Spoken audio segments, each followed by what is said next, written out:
Don't allow society to define your thinking based on quote unquote religious titles. Think for yourself.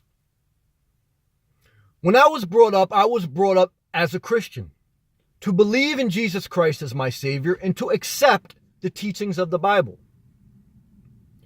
In my teenage years, one person that really looked after me was a Muslim. His name was Charles. Since then, since we've got older, he's changed his name based on his faith, and we're still cool to this day. Also growing up, I had people of deep Jewish faith. I knew Buddhist, people who practice Hinduism, and some atheists. I grew up in New Jersey, but in the New York area.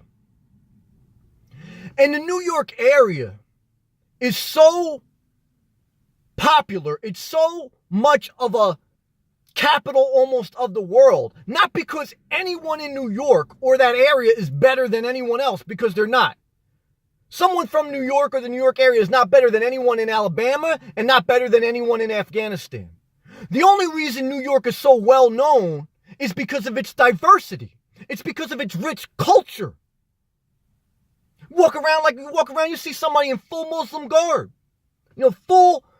Fully covered up. I saw somebody just the other, like 10 minutes ago in Starbucks with the full Muslim thing on, as far as their clothing. And then you walk down the street, you see a Jewish guy with his full beard, true Orthodox Jew.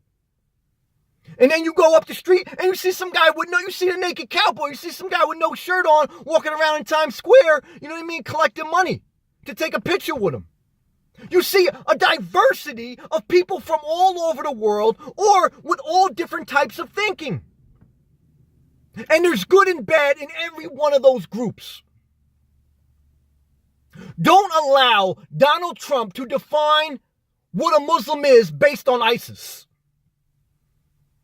Great men and women in the Muslim faith that add value to society.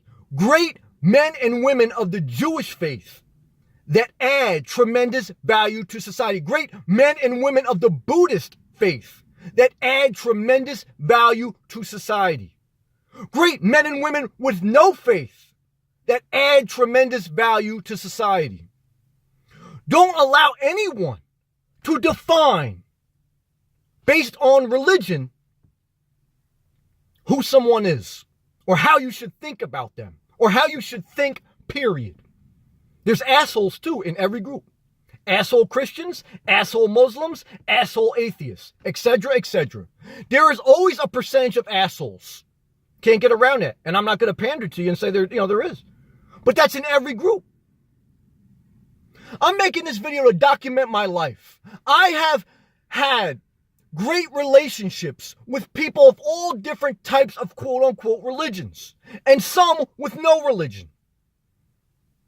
My belief in Jesus and the Christian faith has really helped me. But then too, when I got really deep in it, I met some real assholes in the Christian faith.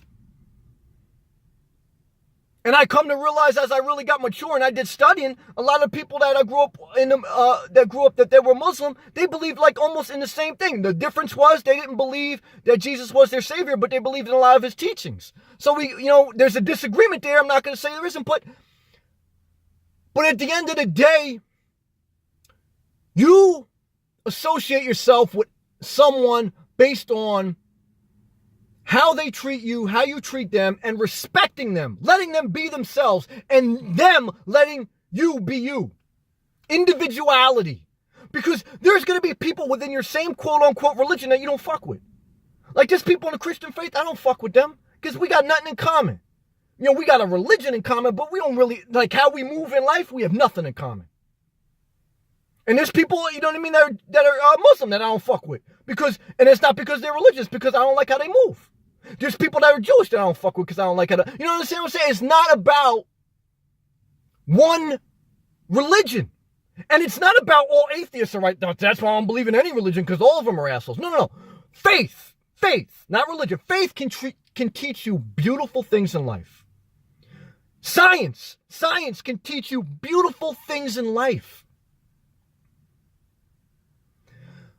The problem becomes when you put up walls in your mind And you don't allow yourself to think for yourself. You allow someone else to drag you by the mind.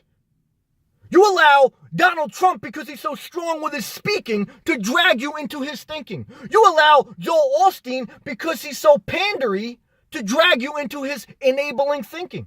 You allow, some guy from across the world teaching whatever. And Donald Trump, sometimes he's right with some things. I want to be clear too. And Joel Osteen, sometimes he's right. And sometimes, some Muslim people, sometimes Malcolm X was 100% right. Especially as Malcolm X got older, some of his teachings, very profound. Very profound. As he began to think for himself and got out of the Nation of Islam and just, really embraced just being a Muslim, etc., etc. So I'm making a little bit of a uncomfortable video. And that's okay, because I'm not pandering. I am going to be someone, not just that talks about living out of their car. And I will be willing to lose whatever subscribers, viewers, whatever. And I'm not going to start some type of Patreon account. I'm not going to make 3 videos showing you Walt Disney. I'm not going to live in a trailer park, say that I only make videos for my own enjoyment, and then start a Patreon account. I'm not going to live in Texas, curse the poor people that live right next to me, and then say that, and then say, go ahead and buy my Amazon affiliate link because I really sincerely care about you. After you just cursed your neighbor and demeaned him because he was poor and say, oh, just accept it. That's how I am. I don't accept that. I'm sorry, I don't. And I'm talking about Rusty 78609. I love him in some ways, but the guy's very disrespectful sometimes to his own neighbors. And then he votes for Trump. And come on. Come on, you voted for Trump, you supported him, and now he says that, he doesn't, corporations control the world? No. Who you vote for matters, and what you stand up for matters. What you're willing to speak on matters. I share that. It's on my spirit. And some people like it, some people won't. That's okay. But I don't want you to define anyone by their religion. I want you to think for yourself. I want you to treat people the right way. I want you to embrace people from other religions. I want you to give them the freedom to be them. And they should give you the freedom to be you. If they're not, then you stand up against them. But in the right way. In a thoughtful way. In a critical thinking way. Don't allow someone else to define you. And how you think and how you move. Stay inspired.